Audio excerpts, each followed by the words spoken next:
Have either of the Spaniards in second or third got an answer to this one as we head towards turns 4 and 5? At the moment, no reply from either of them. They'll quickly flick left for turn 6. Ortola, remember, last time around was so strong on the brakes into turn 8 of Quercia, but he looks a long way adrift here.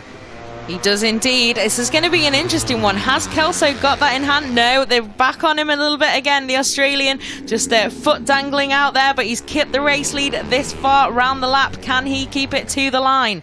They're at the limit here. Ortola had a twitch under braking, as did Munoz as well, but they both stay on. Munoz has drifted out of contention, I think, here. Half a lap to go, and he's a long way adrift. He makes a mistake, he goes wide, but Kelso does as well, and Ortola pounces. The 24 hits the front here with half a lap to go. Yeah, incredible drama then. Both of those two guys going wide at the same time, and Ortola is through, but it looks like Kelso is ready to strike back again. The number 66, surely he's going to go around for the it. outside. Fantastic from Kelso. What a move. He's got to keep it in track limits, and he does. Into turn 14. He's got to hit his braking marker. He's got to hit the apex. He gets it done. Only 2 remain for Joel Kelso. Into turn 15. What a move that was around the outside at turn 12. Hard onto the brakes one last time for the final corner, and surely if he can get it out of here, Joel Kelso will win his second race in the Junior World Championship, and in some style too. Ortola takes second, and it's championship on for David Munoz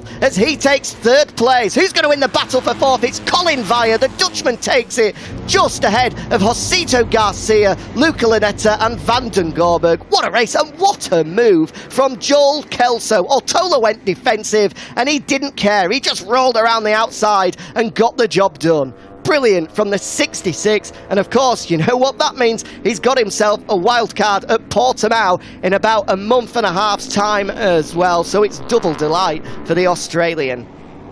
An important second place for Ortola. He just about keeps himself in championship contention.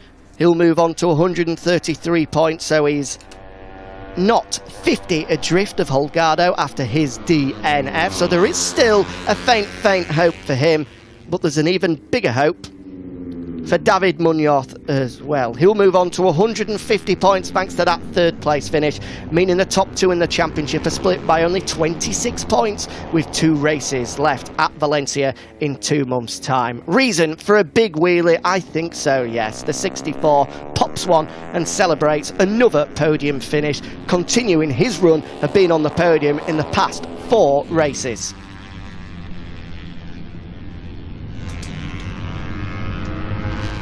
Naranjito will be celebrating tonight though. A big wheelie down the back straight for the 66. Side by side with Munoz. The pair clashed on the opening lap of the race, but they're friends now, popping a wheelie side by side. Reason to celebrate for both.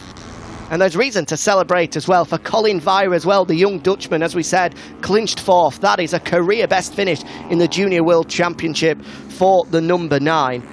And I tell you what, he had to work for it as well. He's come through from a long way back on the grid. Row 8, 23rd he started, coming through to 4th. That could be the performance of the day from the number 9 of Colin Vire. Further down, Luca Lunetta taking 6th, Van den Gorberg 7th, Mario Adji having led that group, battling for 4th for a long time, ends up 8th with David Salvador 9th, and a top 10 finish for Josh Watley as well.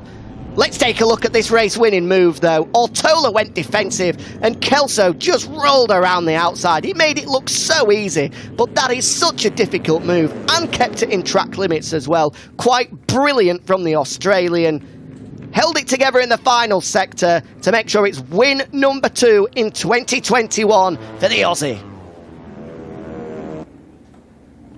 Big stand-up wheelie for Munoz as well. He saw Holgado go down earlier in the race. It's championship on for him, but the headlines will go the way of Nara.